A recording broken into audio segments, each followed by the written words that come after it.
सदिश का परिमाण एवं दिशा, यानी दो सदिशों को जोड़ने के बाद जो परिणामी सदिश प्राप्त होता है उसकी दिशा क्या होगी, उसका परिमाण क्या होगा यानी मैग्नीट्यूड क्या होगा, ये हमें ज्ञात करना है। तो चलिए हम देखते हैं कैसे ज्ञात करते हैं। सबसे पहले ये एक सदिश हो गया हमारा, इस सदिश का नाम दे दिए वेक्टर ए। इसमें हम दूसरा सदिश जोड़ दिए, इसका नाम हो गया हमारा वेक्टर बी। इन दोनों सदिशों का रिजल्टेंट वेक्टर यानी परिणामी सदिश, यानी इन दोनों का रिजल्ट ये होगा। इसको हम किससे सूचित करते हैं, आर से सूचित करते हैं। हमें आर का मान ज्ञात करना है, यानी परिणामी सदिश आर का मान ज्ञात करना है। किस आधार पे, ए और बी के आधार पे, यानी वेक्टर ए और वेक्टर बी के आधार पे आर का मान क्या होगा। और इसकी दिशा, ये अल्फा जो है, इसकी दिशा जिस दिशा में ये जा रहा है उस दिशा का मान हमें ज्ञात करना है। हमें दो चीज आज ज्ञात करनी है।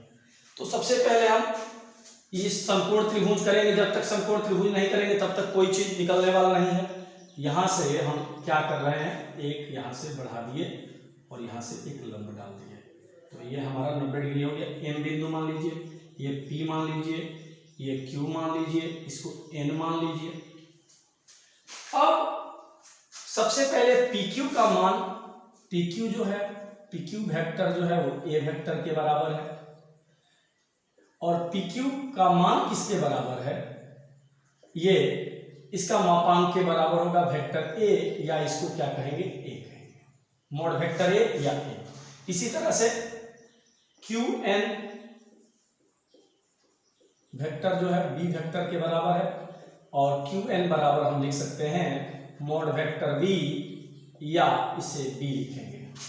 उसी तरह से पी एन वेक्टर को, वेक्टर पी एन को हम आर वेक्टर माने हैं, और पी एन का परिमाण जो होगा मोड वेक्टर आर, या इसे आर कहेंगे। परिणामी सदिश की दिशा क्या है, अल्फा है। ये इसका मान हमें ज्ञात करना है। और परिणामी सदिश आर की दिशा ज्ञात करनी है, दिशा अल्फा बराबर वाट। हमें इन दोनों चीजों को ज्ञात करना है। आप ध्यान से देखिएगा, बहुत इंटरेस्टिंग वीडियो में बना रहा हूं, और इसको अधिक से अधिक दोस्तों के बीच शेयर करिएगा। वीआईपी तरीके से बता रहा हूं। तो सबसे पहला काम हमें क्या करना है, इस कोण को हम मान लेंगे अल्फा, थीटा मान लेंगे। इस त्रिभुज पे देखते हैं, त्रिभुज का क्या नाम है, क्यू एम एन, संपूर्ण त्रिभुज क्यू एम एन में इस त्रिभुज के बारे में सबसे पहले हम देखें कैसे ज्ञात करते हैं। अभी यहां से हम लोग साइन थीटा लेंगे। साइन थीटा बराबर लंब बटा लंब हो गया एम एन, और इसमें कर्ण क्या है, बी, ये क्यू एन यानी B, Q N. M N का मान पता नहीं है, क्यू एन का मान पता है। क्यू एन का मान क्या है, बी, यानी एम एन बराबर बी साइन थीटा, तथा इसी में फिर कॉस थीटा निकाल दीजिए। कॉस थीटा बराबर, कॉस थीटा बराबर आधार का कर्ण, आधार क्या है, आधार है आपका क्यू एन, क्यू एन, और कर्ण क्या है आपका क्यू एन। फिर इसका मान बी है, क्यू एन के मान की जगह पे हम क्या लिख देंगे, बी, या क्यू एम बराबर बी कॉस थीटा। अब बड़े वाले त्रिभुज में हम आते हैं। इस बड़े वाले त्रिभुज पी एम एन में, ये संपूर्ण त्रिभुज है।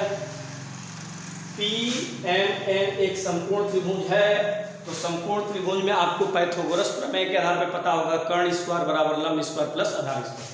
तो कर्ण क्या है आपका, आर है, आर स्क्वायर बराबर लंब स्क्वायर, लंब क्या है आपका, एम एन है, एम एन स्क्वायर प्लस ये आधार क्या है आपका, P M square. M N को क्या लिख सकते हैं आप, एम एन को लिख सकते हैं आप क्या, एम एन का मान कितना आया है भाई, बी साइन थीटा, यानी बी साइन थीटा का होल स्क्वायर, प्लस Pm का मान कितना आया भाई? Pm को लिख सकते हैं PQ plus QM, PQ plus QM का होल स्क्वायर।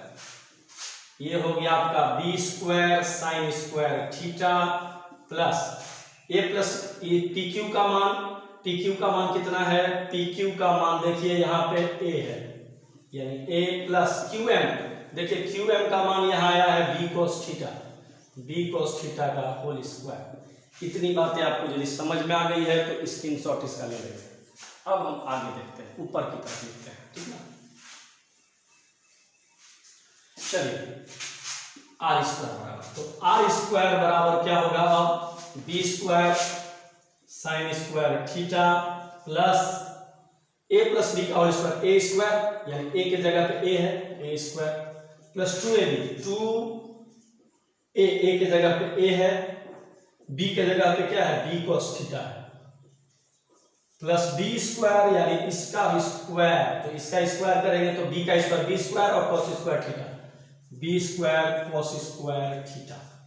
चलिए इन दोनों में कॉमन है b स्क्वायर, पहले a स्क्वायर लिख लीजिए, इन दोनों में कॉमन है b स्क्वायर, कॉमन ले लीजिए। यहाँ बचेगा साइन स्क्वायर थीटा और यहाँ पे बचेगा आपका cos स्क्वायर थीटा प्लस यहाँ पे बचेगा 2ab cos थीटा।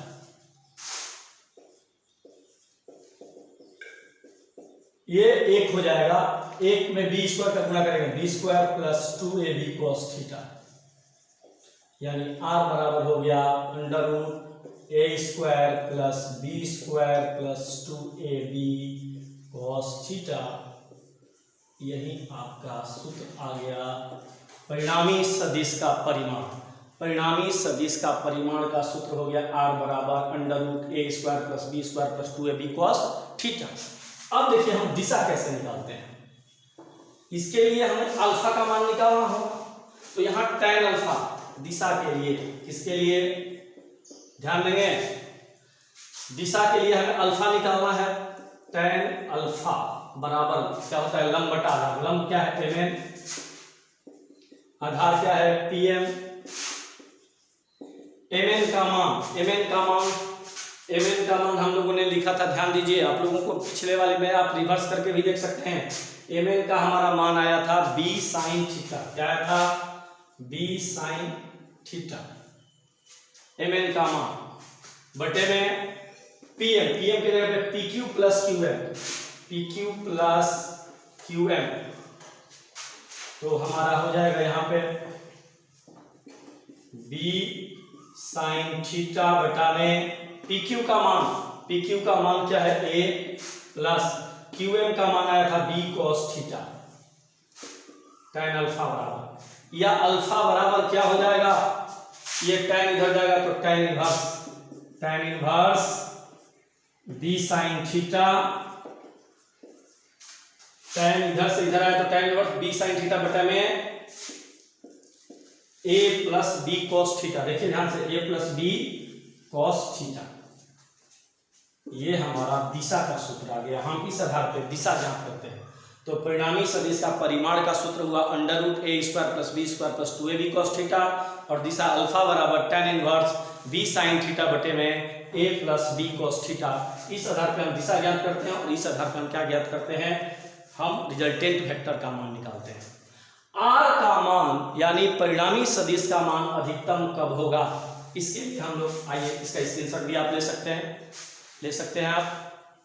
अब हम लोग r का मान अधिकतम कब होगा, इसमें देखिए a का मान निश्चित है यहां से यहां तक, b का मान निश्चित है, लेकिन इसको हम दिशा बदल सकते हैं। इसको इधर दिशा यदि बदल जाए, यानी थीटा का मान यदि बदल जाए, r मैक्सिमम यानी r का मान अधिकतम, मैक्सिमम होने के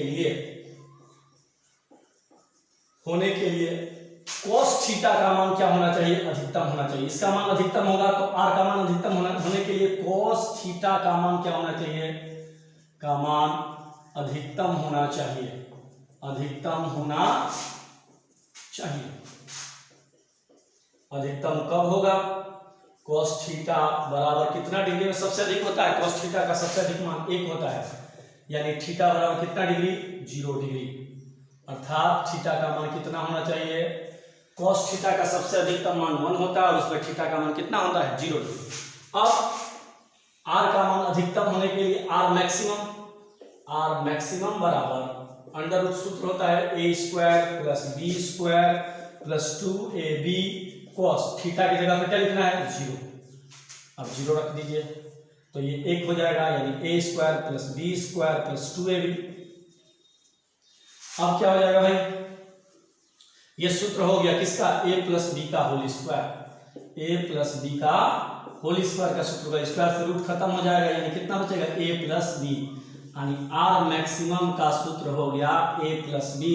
यदि आपसे कोई पूछे कि परिणामी सदिश का अधिकतम मान क्या होता है तो a और b को जोड़ देना है, यानी दोनों सदिशों के परिमाण को जोड़ देंगे तो वह परिणामी सदिश का अधिकतम मान होगा। ये याद रखेंगे r मैक्सिमम का सूत्र a प्लस बी।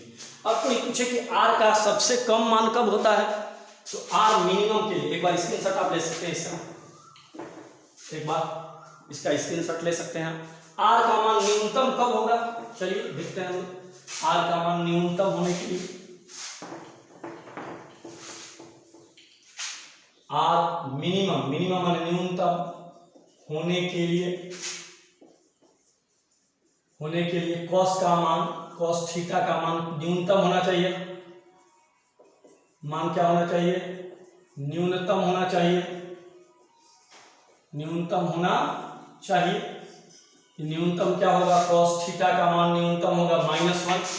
तो चलिए तो r मिनिमम बराबर यानी थीटा बराबर 180 डिग्री, r मिनिमम बराबर under root a square plus B square plus 2ab cos कितना डिग्री 180 डिग्री, क्योंकि यहाँ थीटा की जगह पे 180 degree, a square plus B square plus 2ab और इसका मान -1 होता है, गुणा कर देंगे इसका cos a square plus B square और ये प्लस में माइनस का गुणा -2ab,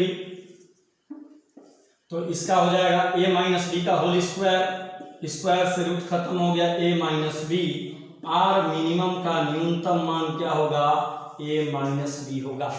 ध्यान दीजिए r मैक्सिमम आया था a प्लस बी यानी दोनों को जोड़ना था, r मिनिमम में दोनों को घटाना है, r मिनिमम का मान आ गया। आप एक बार स्क्रीनशॉट इसका आप ले सकते हैं। चलिए आगे देखते हैं अगला वीडियो। अगला टॉपिक है, चूंकि अभी अल्फा का मान हम लोगों ने ज्ञात किया था, अल्फा बराबर क्या tan inverse b sin theta बटे में a plus b cos theta, ऐसा आया था। यदि a वेक्टर b वेक्टर पे लंब हो, यदि a वेक्टर लंब क्या हो b वेक्टर हो तो थीटा का मान क्या होगा 90 डिग्री होगा। तो अल्फा बराबर, तो दिशा अल्फा बराबर tan इनवर्स b sin कितना डिग्री 90 डिग्री बटे में a प्लस b cos कितना डिग्री 90 डिग्री। चलिए tan इनवर्स इसका मान 1 होता है, 1 में b का गुना b, a हो गया प्लस ये खत्म हो जाएगा, चूंकि 10 90 का मान 0 में b का गुना 0 खत्म हो जाएगा, इसलिए बचेगा ये अल्फा का सूत्र तब लगेगा जब a वेक्टर लंब b वेक्टर हो। तो हमने क्या क्या सूत्र प्राप्त किया एक बार देख लिया जाए, आपको मैं बता देता हूं एक बार सूत्र। परिणामी सदिश r का सूत्र क्या होता है, under root a square plus B square plus 2ab cos theta. r का अधिकतम मान मैक्सिमम का सूत्र होता है a plus B, r minimum का सूत्र होता है a माइनस बी, और चौथा दिशा अल्फा का सूत्र क्या होता है tan inverse b sin theta बटे में a plus B cos theta. जब पांचवा नंबर a वेक्टर लंब b वेक्टर हो तो दिशा अल्फा बराबर tan inverse b by a। तो आज आपका क्लास कैसा लगा, वीडियो जरूर बताइएगा कमेंट बॉक्स में, अधिक से अधिक शेयर करिए, सब्सक्राइब करिए। धन्यवाद, पूरा वीडियो देखने के लिए धन्यवाद।